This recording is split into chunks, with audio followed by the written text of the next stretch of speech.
5.5.1, Madam Mayor, I just wanted council to see the billboard sign. That's been put up for the beaches of 59.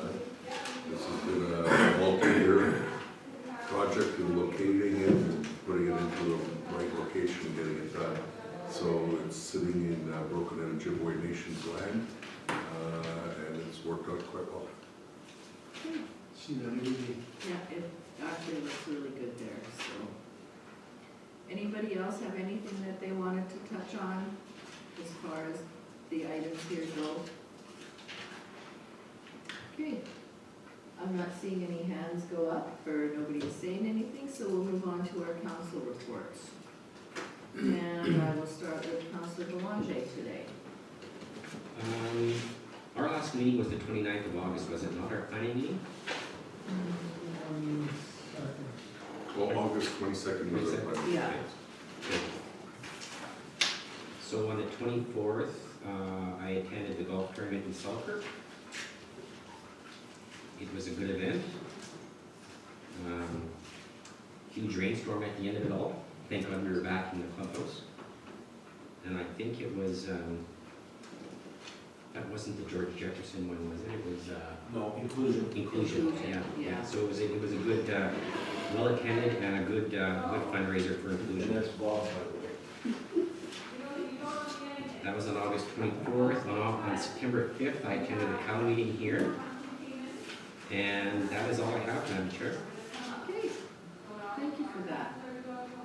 Councillor Strang. August 31st, I attended the Zoom special meeting that we had. And September 6th and 7th, I attended the Red River Basin Director meeting. And one of the days we did go on a tour of their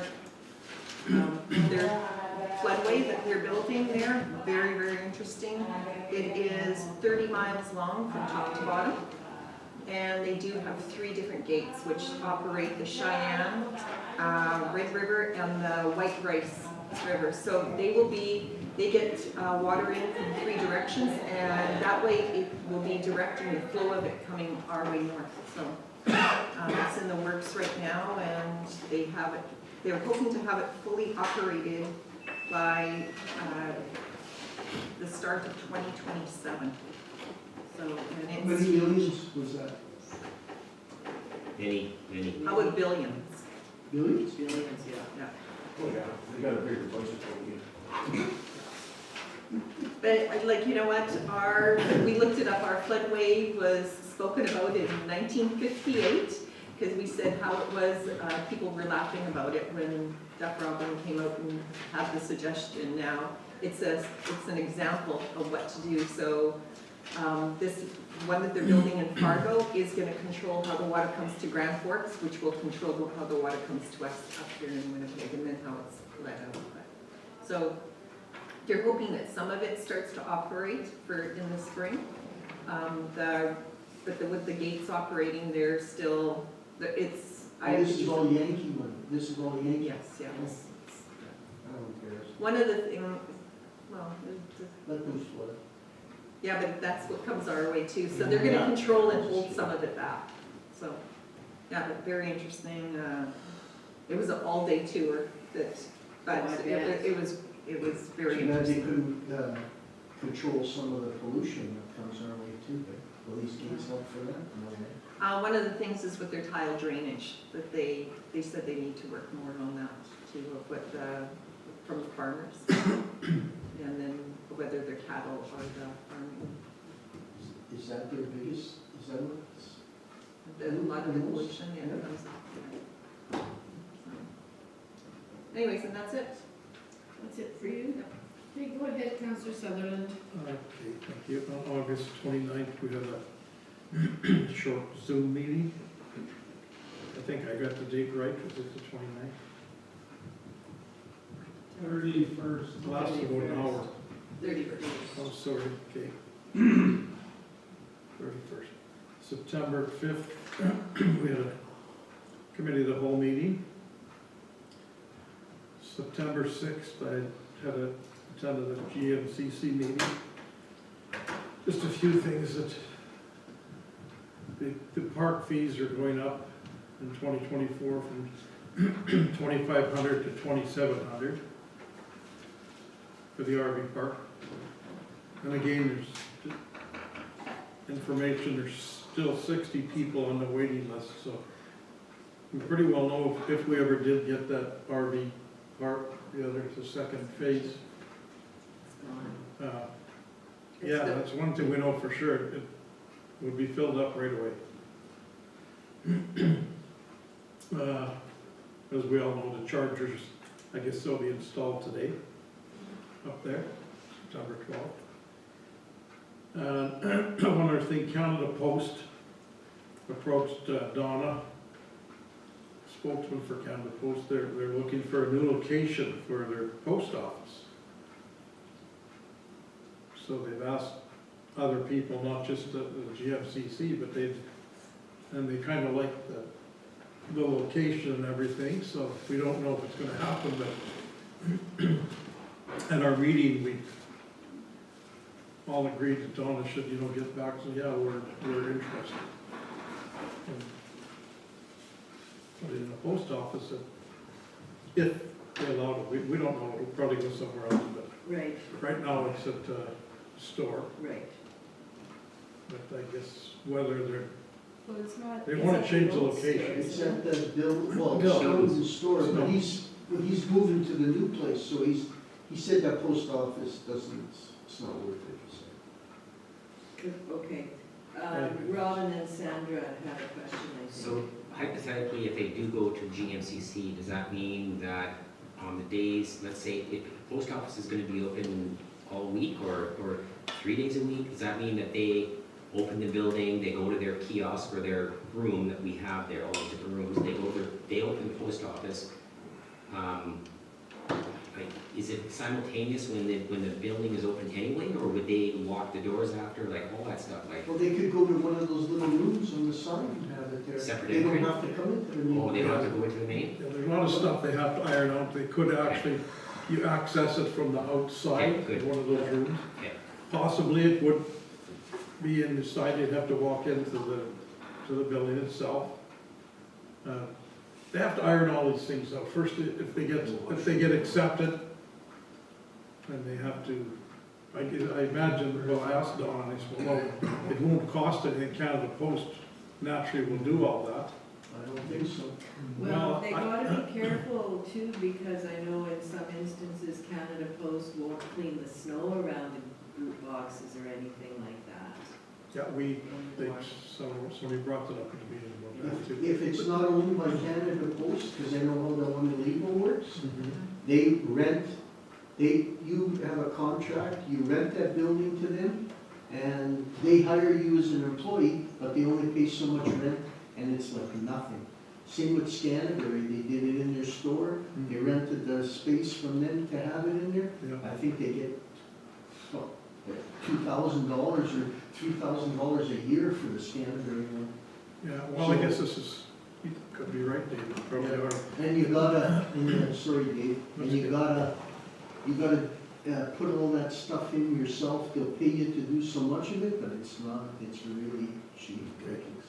Well, Donna's gonna do a lot more research and have the guy come down again from Canada Post. They just wanted to know if there was any interest in them putting it there. There's no guarantees. They've got other locations that they've gone to and around Murray, not just here. And he explained that to Donna, so, yeah, we also said too, we need more information about, all the details with involved, so. But that's just so far just a first stage thing, and who knows, we probably won't even get it anyway, but that's just something that could happen, I guess. And, yeah, I said the chargers. That was it for GMCC and for my report, thank you. They were excited about the chargers, by the way. I was just gonna ask that, Yeah. that must be just a stat. Yeah. Good. Go ahead, Councilor Burgess. So September the 5th was the committee as a whole here, I attended that meeting, and that's it. That's it for me. Okay, Councilor Councilor August 24th, I too was at the inclusion fundraiser in Selkirk.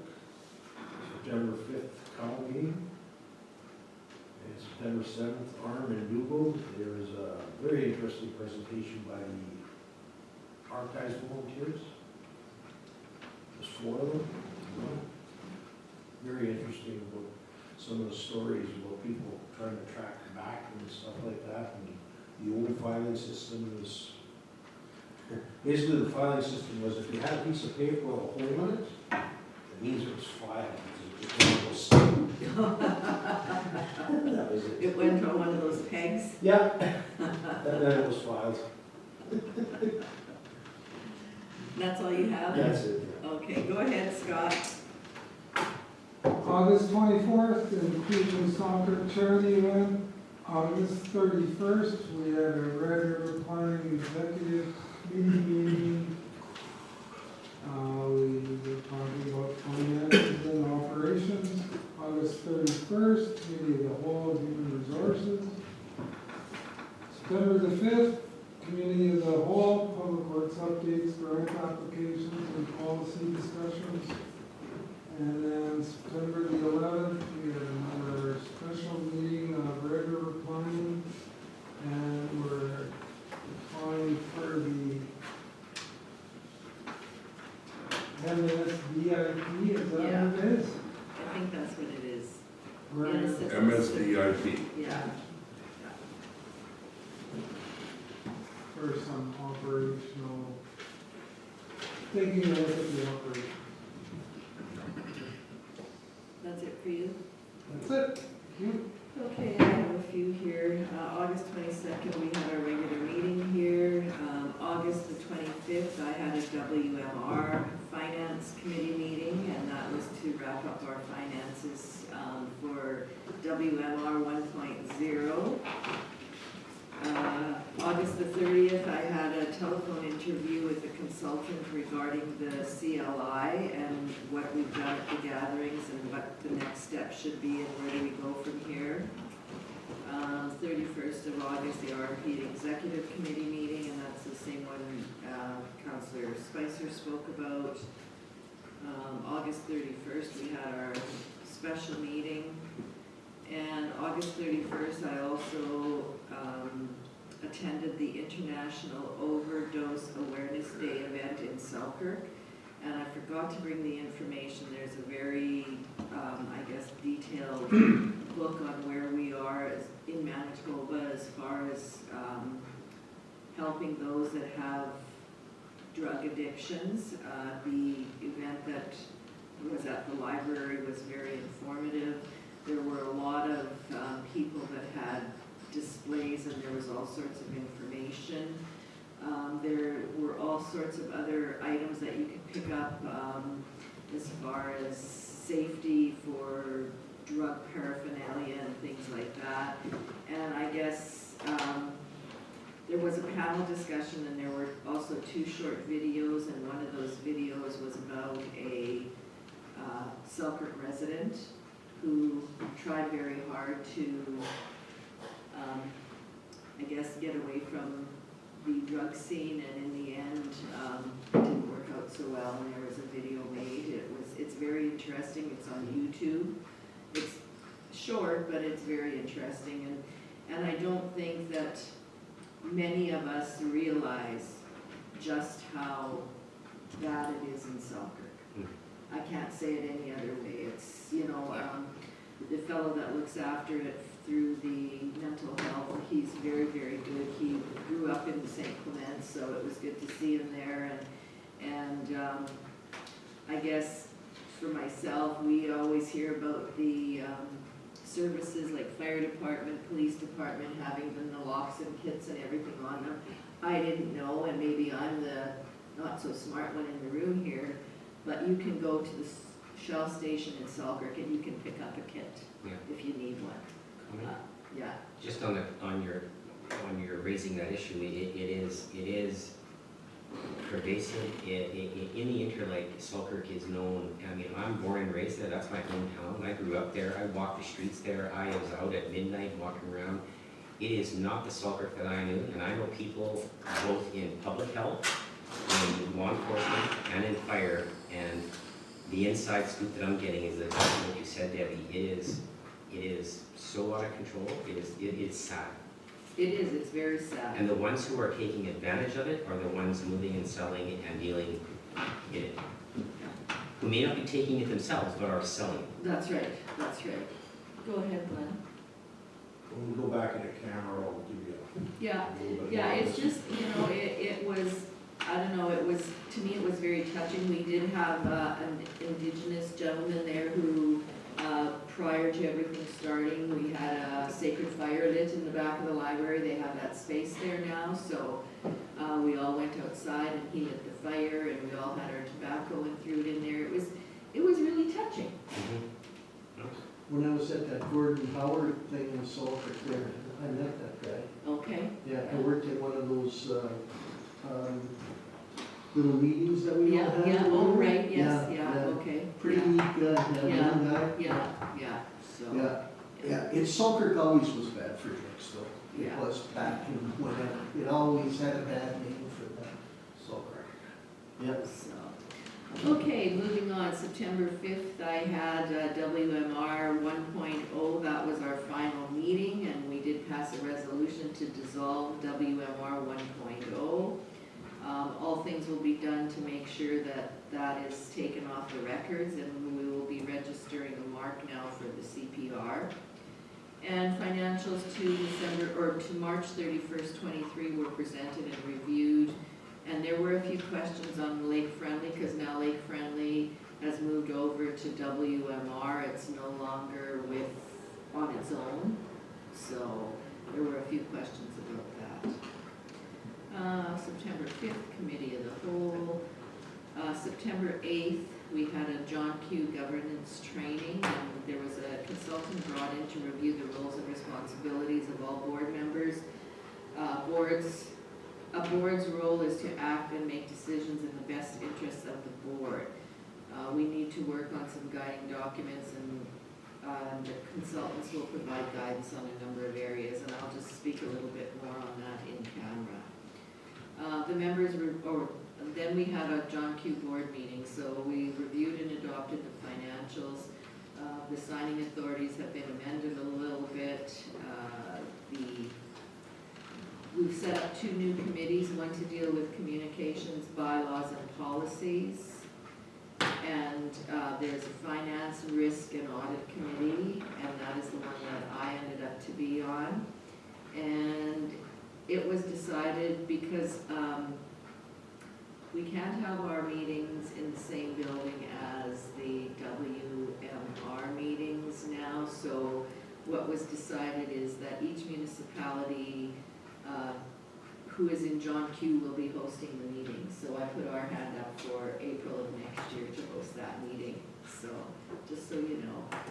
And I think that's all I had there. And then yesterday we had our special meeting, our RPD special meeting, and Councillor Spicer touched on that one, so. And yesterday I went through the daycare on the walkthrough with the builder and the daycare provider. It looks really good. I know it looked good when we were there the first time, but it looks really good now. The walls are all painted with the symbol, the red, black, and yellow. Yeah, red, black, and yellow. So it looks really good, and I think everybody is very happy. Of course, there's some small deficiencies that they'll be fixing before the daycare moves in, so. And that's all I have. What a beautiful facility to be in today. Yeah, it's, and the daycare provider, I believe, is very, very happy with it, and, you know, they're don't have much to change. They will be taking out the carpets, as a lot of them are. It's just, yeah, well, as she said, and it makes sense, you have toddlers and little ones in there, and the carpet gets soiled very quickly, and what do you do then? Do you rip it out, or do you just start off with flooring and leave it as such? They'll have area rugs for some areas, but not throughout, and they won't be permanent. I think when that carpet went in, yeah, people thought it was the right thing to do because it would be warm, it'd be, you know, softer, but when you're dealing with kids, that explanation you gave is exactly right. We need something that you can wipe and walk away from, Yeah, not a carpet. so, yeah, so, Sandra, you had your hand up. I was gonna ask about that, because that was one of the comments that the gentleman made, but, do they have full staff? Are they staffed? Because that's one of the things that I hear, that there's a shortage of those also, so. Yeah, yeah. She has, I think she said she has a couple more, but still not where they would like to be. So what happens in that case? They just don't. They just can't take as many children. I guess one of the things with them building these, that they should have allowed, say at Red River or wherever that they have the programs, they should have allowed more students to come in to open the doors, more knowing that they were building these. I don't know, just a, Yeah. Yeah. I can speak more about it. Yeah, okay. I was gonna say Deepak could probably give us a little more on that, so, and that's all I have, so Deepak. Okay, I usually at the end of the month, I provide my detailed report with the status from all the different areas. Today I'll just give you some updates on some of the things that are going on. One, the daycare project in East Selkirk, that's September 11th, as the mayor mentioned, we had the walkthrough conducted to introduce the tenant of to us and the tenant of the building on the alarm systems, identify any deficiencies in for the RM. We received the keys and we'll be providing them to the daycare operator. Curb stop connections, contractor stated that they ran into some soil contamination of the fuel while excavating one of the sites on Henderson. The excavation was backfilled and work on the service connections was suspended. The RM came to the site to confirm the contamination, and they will check this week the neighboring addresses that require service connection to see if the extent of the contamination. The RM will also advise, which we have, MTI, and the contractor will be continuing to install service connections to the south along Henderson Highway. They are still on schedule to complete all service connections by late October. St. Clements Activity Center, the RFP for the construction will be closing this week, tomorrow as a matter of fact, and the process for the review of the submissions will begin this week. The selection of the design builder will need to be identified to the province and the federal government as part of the process. Phase 2 of the regional water project has begun and the contractor has been selected. Water pipe has started to arrive and fusing has commenced.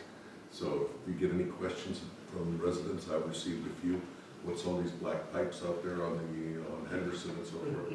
That's the water pipes that they're putting in. It was funny, I saw that, but I thought the water was in blue pipes, so I thought, I guess it's in black too, right? Yeah. Okay.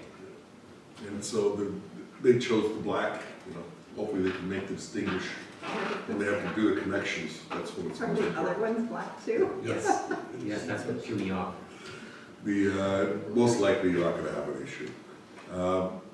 The installation is to begin on September 25th. And it's going to start on the southern limit of the project on the east side of the floodway. So it's going from the floodway up to East Selkirk, and then they're anticipating completing the installation of the water line before winter shutdown. And at the end of November, beginning of December is what they're shooting for. That's when they'll do a winter shutdown. And then for the crossing of the Crooks Creek, they are anticipating doing that in November when the water is frozen a little bit and then the creek is lowered. And then the work on the west side of the floodway in the Lockport area will be done in the spring of 2024. Quick question, did they run any of that water line down Strathcona here at all, or do they still gotta come all the way up and connect right at the plant, or did they put that pipe in the water? I thought they went partway with the pipe when they did the addition here on the water plant. Yeah, they did some of the work there for just, They brought it out, and then that one's gotta come and connect yet. no, this one will be a different, that was for the reject water line. Oh, That was okay, that. got it. So this is a water line that's gonna go down 59, it's gonna go up to CIL, and then down CIL, and then down Okay. Thompson. And so, and we've had some discussions, when we are ready to do the second water line, we'll run that down 59. And so that way we have two major spines for our water lines. So we're walking away from the original proposal from the last meeting, at least I'm recommending walking away from it, as well as Dick is, to get away from using the CMR line This way we don't have to worry about easements or any of that stuff with anyone, we can just go straight down 59. Question? Go ahead, Scott. So, where's the pipe going on the west side of the floodway then? It comes up right beside where the sewer lines are, right over there. And it'll come out to the east side of the Plan. plant, the treatment plant. Okay. And And then you're it'll still run to- designing where it's gonna go from there? Then it's gonna go up to Henderson, up to 44, and that's where it terminates. And then from Henderson, they'll connect, if they do, So for the the future creek development is there. kind of the issue there? That's the other side of this. If you go further, future phase would be to go down, future phase is to go to, Cal Henderson. down, to go further south on Henderson. When we go to choose that, the discussion is that it has to go around. Okay, I went too far. So the discussion is, so the intent is that the line will go from here, it goes up down here to 44. Yep. And then the main one will come around out here, around this creek. Yeah, you got And three then- line. And then come in down to 202, and then come down 202. So that's the design. They said that all along here, you can only go on one side of the creek, and it's all full of services, and the creek has been, putting in a large pipe like that with these stabilization issues. They've already had problems with bank failure in that area. They don't recommend going down there at all. So the condos would be running a line from their property here up on this side of them, Little stub, yeah. will be their stub, and then they would run into their own pipe. And so the intent is that try to avoid this creek situation anywhere you can. So the main line will come here, and then it will be run backwards for here for anybody who needs to connect this way. And then down Henderson, if and when needed. That's right, and down Henderson, and so the intent is to go around the creek here and then come down this way. Okay, thank you. So 59 will go to East St. Paul. Well, it can go in that direction, but the advantage on 59, and the reason we're looking at it, is if you take a look now, when we have a line coming down Old Henderson here, it's being able to service everything on the west side of the tracks, basically, Yeah. without having to go and cross the tracks, because that's always a huge challenge. Yeah, and they're gonna, And most of the development is on that west side. Now, if we come down 59, we can service all these other subdivisions that could possibly develop in the future, as well as come all the way down and service East St. Paul if they request. Trailer court. and under the river we go not far from the stub there, from the condos to go to St. Andrews. Oh, to go to St. Andrews, the intent is to run the line over here, Oh, okay, yeah, and cross there. where we have a current outfall from the treatment plant. Yeah. And it'll be right by there. Okay, Here, there's too many complications, they can't do it, and they can't do it on the south side of the bridge either. And so the recommendation is to go here, which has its own challenges, as you know, from the archaeological. archaeological issues that we'll have to take into consideration for that. And so, in the meantime, that's our direction for this. Good. There should be four. Thank you. Okay, so, the Arm Alexander's budget, we had a meeting with the CAO with the Arm Alexander, reviewed their budget for the East Beaches Fire Department. They are confirmed that they have included the Zodiac and the command center in the 2023 budget. So they're doing a quick review of the RFP that we did for the East Selkirk. And we'll be issuing the RFP for the East Beaches based on the East Selkirk RFP for the command center. We've got the money identified in the 2024 budget already and it should be able to get delivered by 2024, which is when we're expecting the East Selkirk Command Center as well. As well, we had a discussion overall on the reserve funds, and they have said the reserve funds cannot be sustained based on the equipment needs. And they're running into the same issues. So we'll be having a further meeting, and the other is that we have to set up a meeting between the councils and the fire department and the CAOs. Their yearly meeting, we're looking at October. Did you tell them about what you did? Get somebody to come in? Yeah, we shared that. We shared that. So They loved maybe- it. Maybe they can do that. Yeah, too. we shared that equipment, and she's already gotten the contact information for that, and we'll be looking into that. They thought it was really useful.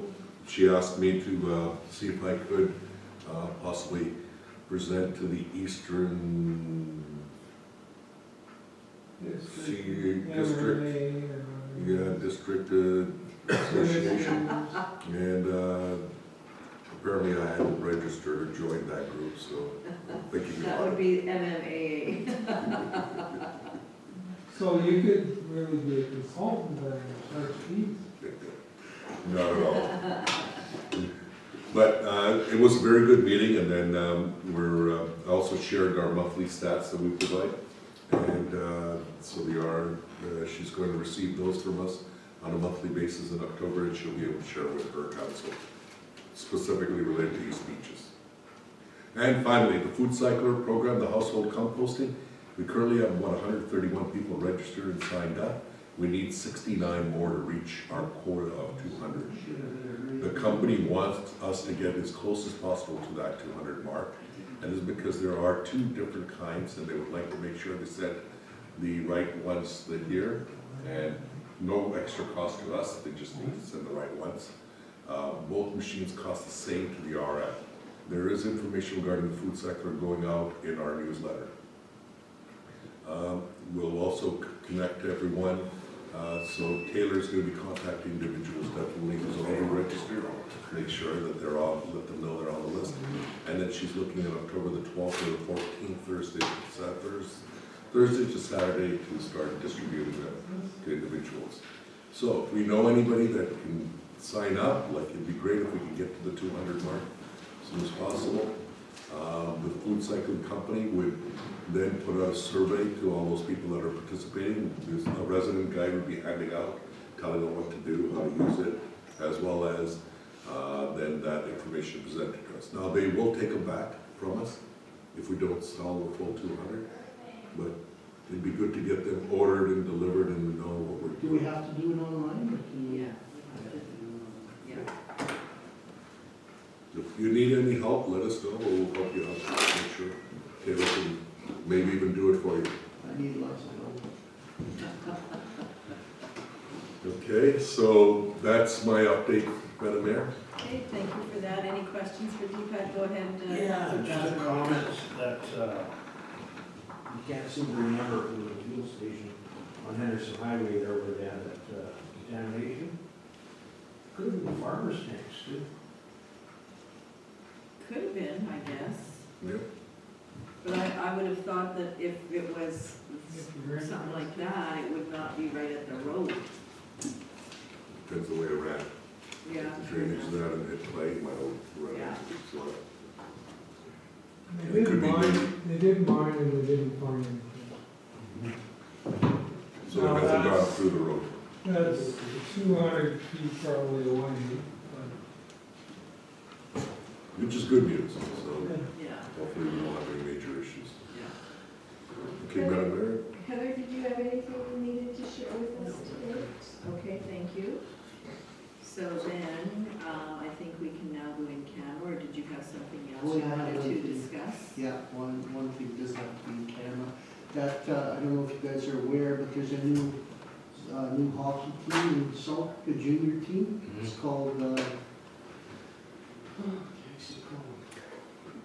The Gators, okay? And they're gonna have a official opening, so they wanted to know if, I guess you guys will have to get a email.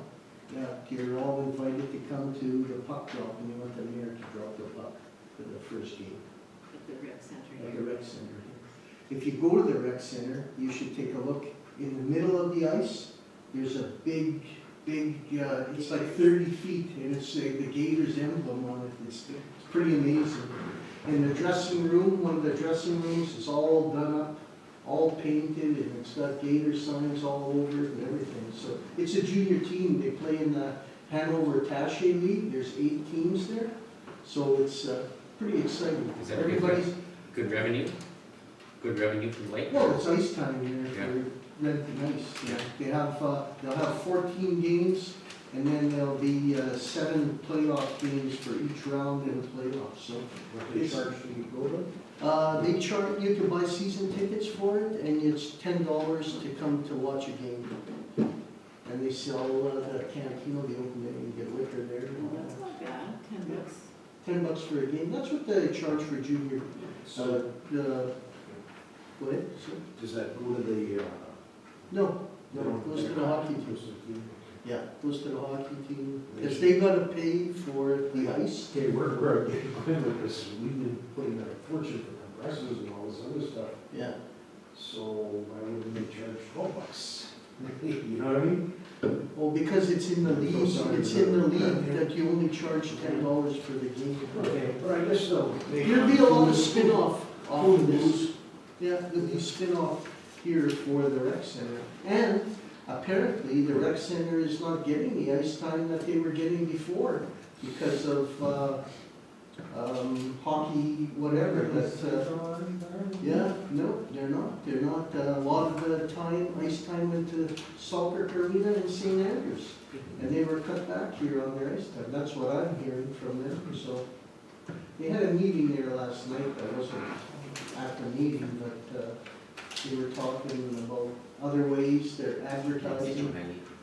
And that, so this hockey team is, going out and they're selling advertising for them and that too, to try and help them with their stuff and that there too, so. Good. Yeah, There's more. no, that's it, I don't have any. You don't have any more? Okay, good. No, I think that's good information too, because bringing in, especially ice time, like who knew that they had Yeah. extra, because that's all you hear, there's a shortage. A lot of the hockey teams go to, drive to Garson, but Garson. they should be Well, they checking drive to here. Garson because ice time at Garson is like $1.80, and here it's $2.25. That this team could have went to Garson too, but, well, I could talk about it in Canada. It's okay. Sounds good. Okay, so I think we're ready to go in camera now. If there's anything else that we need to discuss, I think there's a few items that we haven't covered yet. Resolve council recess the regular meeting and go into in-camera to discuss legal and personnel issues, and further be it resolved that all matters discussed are to remain confidential as per section 83(1)D of the municipal act. Have a number, please, Councillor Bazarovich, Councillor Strang seconds, all in favor, opposed, carried.